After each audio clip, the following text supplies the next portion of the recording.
Jaws, the character played by Richard Kiel in two James Bond films, became one of the most popular and beloved villains of the entire series. In contrast to the shark from the movie Jaws, which attacked innocent beachgoers with absurd fervor before demolishing a boat in the middle of the sea, Bond's Jaws was an indestructible killer who bit through thick chains, the carotid arteries of his victims, and in his spare time, got his teeth fixed by a welder. True to his name, in the final scenes of the movie, The Spy Who Loved Me, after falling into the shark tank, he takes care of it neatly, then smiling metallically, swims off into the deep blue. Richard Kiel was born in Detroit, Michigan on September 13, 1939. Richard owes his extraordinary height of 218 centimeters, 7 feet 2 inches, to gigantism, a rare condition causing excessive growth hormone secretion. This condition, both a gift of fate and a curse, shaped his professional life. But before he became an actor, Richard worked as a door-to-door vacuum cleaner salesman, a bouncer in a nightclub, a math teacher in an evening school, and, interestingly enough, as a cemetery plot salesman, which he was certainly good at. However, towering taller than basketball star Shaquille O'Neal destined him to play roles of distinctive characters, usually villains. He took his first steps in front of the camera in the early 60s, managing to land episodic roles in several episodes of Twilight Zone. He also appeared in other TV series such as Laramie, I Dream of Jeannie, The Rifleman, Honey West, Gilligan's Island, The Monkees, Daniel Boone, Starsky and Hutch, Land of the Lost, Simon and Simon, Kolchak, The Night Stalker, and The Fall Guy. He appeared as Voltaire, the powerful, silent, yet deadly assistant to Dr. Miguelito Loveless in 3 episodes of the first season of The Wild West. In the Man from UNCLE episode, The Vulcan Affair, 1964, Kiel appeared as a guard in the Vulcan factory and portrayed the character Mary in The Hong Kong Shilling Affair. In 1967, he played a monster in the Monkees episode, I Was a Teenage Monster. Later, he appeared in the episode The Wild Wild West in 1968, titled The Night of the Simian Terror, where Demas, a reject from a wealthy family, is exiled due to congenital defects that distorted his body and apparently affected his mind. In this episode, Richard can show his acting skills for the first time, rather than just looking like a dangerous thug, as had been the case before. In 1977, he could have been the Hulk, after Arnold Schwarzenegger was removed from the series. He had already started filming pilot episodes when producers decided they needed a brawny muscle man rather than the towering Richard. Before Kiel played his magnum opus, he had the opportunity to taste acting in movies such as The Phantom Planet from 1961, The Human Duplicators from 1965, and a brief appearance in Jerry Lewis's The Nutty Professor from 1963. However, Kiel's greatest stroke of luck was his performances in the 1975 series Barbary Coast, where he played a bouncer. It was then that he was noticed by the Bond producers looking for someone to cast as a villain in the upcoming film, The Spy Who Loved Me. His distinctive dark side, combined with an endearing grotesqueness, captivated audiences watching Ian Fleming's 1977 adaptation.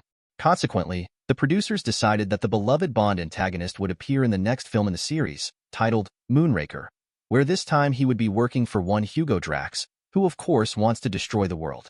However, unlike many of his predecessors who inevitably met their end at the hands of Agent 007, Jaws emerges unscathed after a rocket-powered gondola crashes into a space station, only his head getting stuck in a large wheel. Suddenly, a blonde woman comes to his rescue and helps him free himself. Jaws instantly falls in love with her in return. Thus, he undergoes an internal transformation, to later, in a crucial moment, stand on Bond's side and defeat Drax. Jaws and his beloved go through this Bondian cosmic odyssey and live happily ever after as law-abiding citizens. The only drawback to Kiel's role as Jaws in Bond was once again his almost silent acting, and the only line he utters on the exploding station, while sitting with his partner and raising a toast, is, "Well, here's to us." The reason for this state of affairs was quite prosaic. The metal jaw prosthetic caused Richard great pain, so he could wear it for only a few minutes at a time, and smiling or speaking only exacerbated it. Interestingly, a year earlier, Kiel had a taste of acting with metal teeth in the movie Silver Streak. The steel, actually they were tools for teeth, right? Wasn't that the character of Jaws? They wanted a guy who actually could bite cable with his teeth and stuff like that? Yeah, and as a matter of fact, that was my audition for the film, Yeah. which is kind of discouraging for an actor. They say, "Can you bite a steel cable in half?" Now, these things that they built for you to wear, was that difficult to act with those in there? Were they painful? Were they uncomfortable? Yeah, they were pretty miserable. It was like having a train in your mouth. It was. Well, in fact, I think we have a picture of them right here, as a matter of fact. Yeah, these things were kind of like uppers and lower dentures made out of cobalt steel that went in the roof of your mouth, and they were a little rusty, and that painful expression I have in my face is because they're making me nauseated. Yeah. Good Lord. For Kiel, there was life after Bond. He appeared in many films, mostly in supporting roles. Some of the most notable roles include those in Cannonball Run 2, from 1984 alongside Burt Reynolds, Pale Rider, from 1985 directed by Clint Eastwood, Happy Gilmore, from 1996 alongside Adam Sandler, and Inspector Gadget, from 1999, where he parodied himself from Bond. In his personal life, Richard's first marriage ended in failure after 13 years with Faye Daniels in 1973. However, Richard's loneliness didn't last long, and a year later, like Jaws, he was struck by Cupid's arrow, falling in love with the petite 154 centimeters, 5 feet 1 inch, Diane Rogers. This time it was love until death. The marriage bore 4 children and 9 grandchildren. In real life, Richard wasn't as indestructible as his character Jaws. In 1992, Kiel suffered a serious head injury in a car accident, affecting his balance. As a result, he had to rely on a cane, as can be seen in his appearance in Happy Gilmore. Later in life, Kiel used a scooter or wheelchair for mobility. Mamma mia, che è successo? Oddio, tutto distrutto!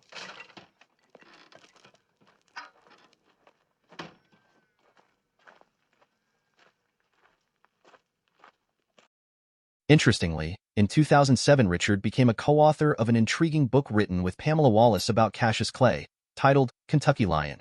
The true story of Cassius Clay, the plantation owner who became a prominent opponent of slavery. In 2002, Kiel published his autobiography, making it big in the movies. Along the way, he rediscovered Christianity, which helped him in his battle with alcohol abuse. Richard Kiel passed away on September 10, 2014, 3 days before his 75th birthday, in Fresno, California. Roger Moore had the opportunity to speak with Richard shortly before his death about their upcoming reunion on Radio 4. The gentlemen had been friends for years. Here's what Moore said in an interview for Yahoo. He was talking from Fresno, and we were in a studio in London, Barbara Broccoli, Michael Wilson, and John Glenn, the director. Richard sounded very, very weak. We were told that the line was bad from Fresno and that he would sound a bit strange. But he'd had a hell of a job getting into the studio and getting out of his car. What we didn't know was that he'd had surgery that week, that he'd broken his leg. He'd fallen in that weight and height that he was. Falling was a very serious thing. Moore summed up Kiel wonderfully. He was a gentle giant, and the only way to sum him up was that he was a big man with an even bigger heart.